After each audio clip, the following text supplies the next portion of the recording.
something that I do want to bring to the court's attention, and especially for the folks at home. We're starting to see a crunch in the housing market in our area, and it's pricing and availability. So we're seeing, average home price sold last year was $219,000.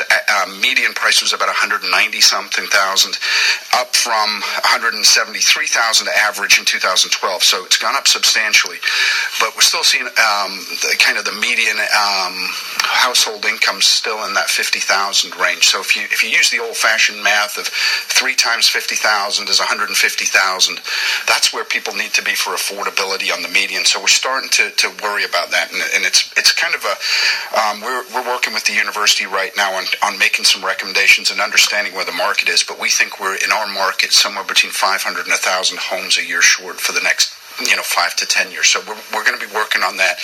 And wait, you think we're 500 to 1,000? Depending on the projections of how many jobs we add. So if you're looking forward, you get the job growth. If it keeps on this kind of trajectory and the homes are on that trajectory, it's kind of an increasing thing. So we're going to be coming forward probably with some recommendations, probably to yourselves, the city, and some of the other folks as we move forward. So just kind of a heads up on that. If you're seeing any housing projects in the county, it's something that we need to be kind of starting to pay attention to from an economic development standpoint, because that's where the folks that are workers are going to have to live. So we're working with Jim Lee at the university on something right now to put some better numbers to that. So can I ask you, is this a typo when it says compared to in 2012? Shouldn't that say 2000? No, we did a 5-year comparison. This was a 5-year. So 5 years ago it was 173. Last year it was 219. So a 5-year kind of movement of almost $50,000. And Ian, it's interesting you brought that up.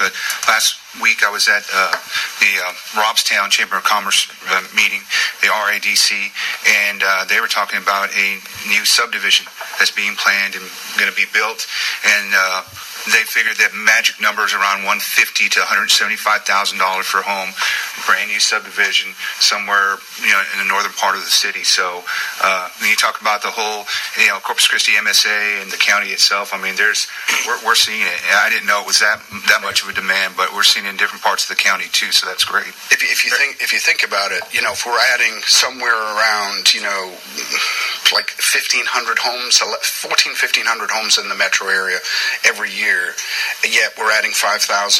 If we keep going forward at 4,000 to 5,000 new jobs, if you kind of do the basic back of the envelope math, which is 2.5 people supported per job, so then you kind of back into some of the numbers, and it's starting to be a kind of a number we're going to have to all start paying attention to. We talked with the city council last week, 2 weeks ago, I guess, at their workshop about this issue, and they're paying close attention to it. And we know that the county commission's doing the same thing. So, and Robstown, they're part of our kind of regional summit on an economic development. Their professionals are looking at it as well. So it's a topic. Well, and not to get stuck on this, but to get stuck on this, in the dovetailing on what John was saying, over in the London area, there's supposedly, there's a lot of development going on over there, and apparently, there's some projected, depending on what the city does with utilities and things of that nature, pretty significant need for utilities, which I'm kind of wondering how that's going to go, because they're talking about 600 or 800 homes over or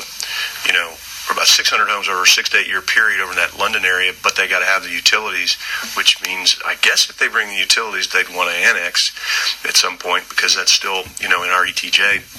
And in fact, I've been trying to get, we've been trying to get kind of Glenn's been talking to the city, and I've been trying to figure out, okay, what's going on over there, because, in the standpoint of, we've got to do some real planning over there in that area, because of the sense of that's still county, but if there's going to be all these new homes at the price points that they're talking about, which are pretty good price points, it'll certainly help that London school district a lot, but it'll also help what you're talking about, in addition to what John's talking about. I mean, you've got some real potential, but I don't know if the city's, I guess I'm getting around to the question, is the city, in your opinion, going to step up? Doesn't sound, I'm not trying to be negative at all. Are they going to go in there and annex that and bring the utilities? I mean, what are you hearing about that area?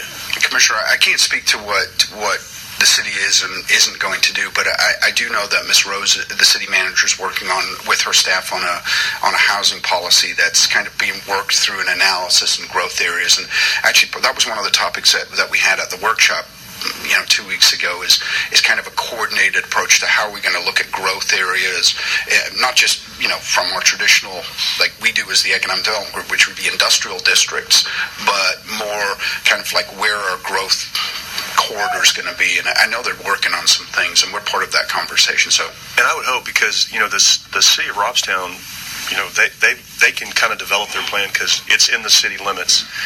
We've got this very big, huge area in London that's unincorporated area, so we can't do it. We can't. I mean, the developers can come along and do septic and like they've done and do that kind of stuff, but to do the kind of stuff you need, I would think the EDC would be very heavily involved with the city's discussions on these things because of the fact that you've identified that we're 500 houses or whatever it is a year short. We think it's 500 on a not good year for job creation, and maybe 1,000 on it if we start hitting it out of the park.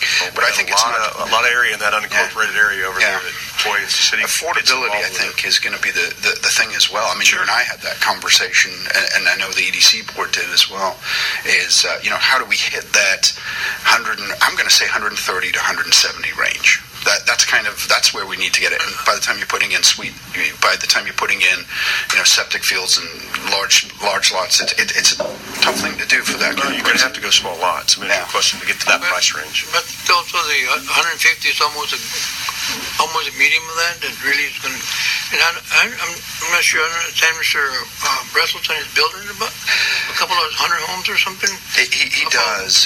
West Oso area, Old Brownsville Road, or Bear Lane. We've talked to Bart about that, and he's targeting. I mean, he has everything from 100. I'm going to say the kind of the little cottage homes at 130 up to the. I think he does very expensive ones as well. So I think they have a broad but there is a conversation, and a lot of bankers are starting to participate in that conversation too, because they're watching how they're going to keep financing and giving mortgages to people. So it's an ongoing conversation, I think. The only problem with that, a lot of bankers have a limit of 150,000 to 160,000 at the most for affordable homes or people that can get into homes. Right. So if you build above that, you're going to leave a population out that can't really afford to get into a home, and Right. But I think we actually do need a lot of 150,000.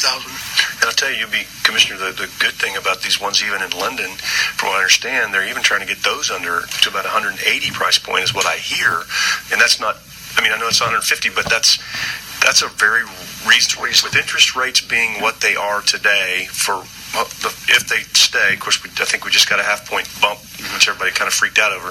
I mean, 180 is a very reasonable. Now, if you're making $60,000 a year, you can afford it. Right. A household making $60,000. I mean, and these jobs you're talking about, and even 150 to 180. I know it's a lot of money, but it's with the interest rates as low as they are, it's still affordable. So I think there are some efforts going on in Robstown and West Oso and London, and that's encouraging. And plus all the guys that are already out there, building all the other homes left and right there. Yeah. So I think crazy to hear this. As our job as your contractor and your economic development advisor, we're starting to see this. It's not I don't want to say it's a crisis yet.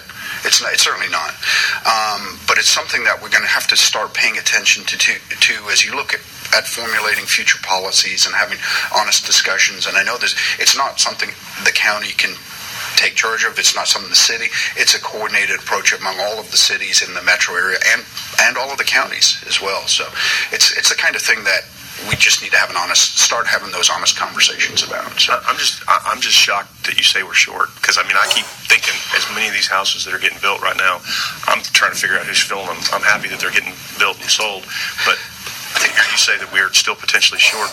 All those builders are going to like that here. They're going to like that too. But wow, that's interesting to hear. It's our job to look kind of forward 5 years, because by the time you start a project, even if you sit down with a home builder today, it probably takes them a year to get financing, kind of plan it out, maybe another year to start taking down the land and getting things going.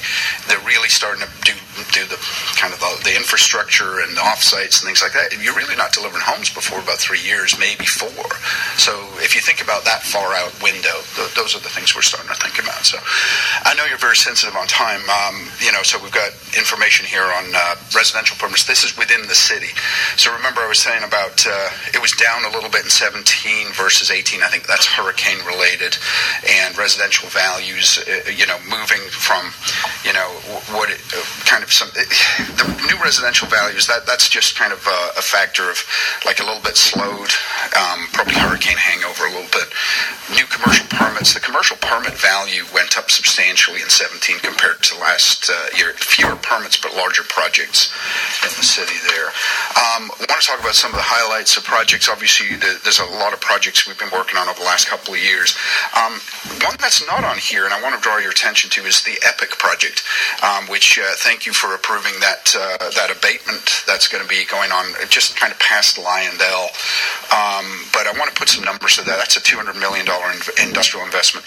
So within the county's revenues, that project over a 10-year period, because you were able to secure that investment and get that abatement and make that project kind of get going, is the county will receive $3 million over a 10-year period net of incentives. So that's a good revenue producer for the county.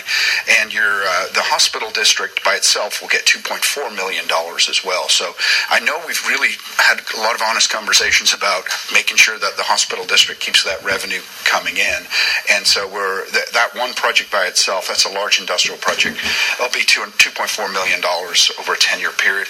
Textile, I know Commissioner Mares and I have had a number of conversations about that. And, they're coming up and moving well and doing some expansions. We're going to have to do some things about roads and access points and some things. We were just looking at that, was it yesterday or Monday?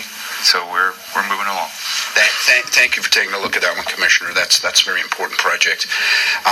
Lyondell, obviously, $500 million there, new facility. Magellan doing some interesting things. Celanese doing some good things. BASF and more expansion. So you'll see the things. I want to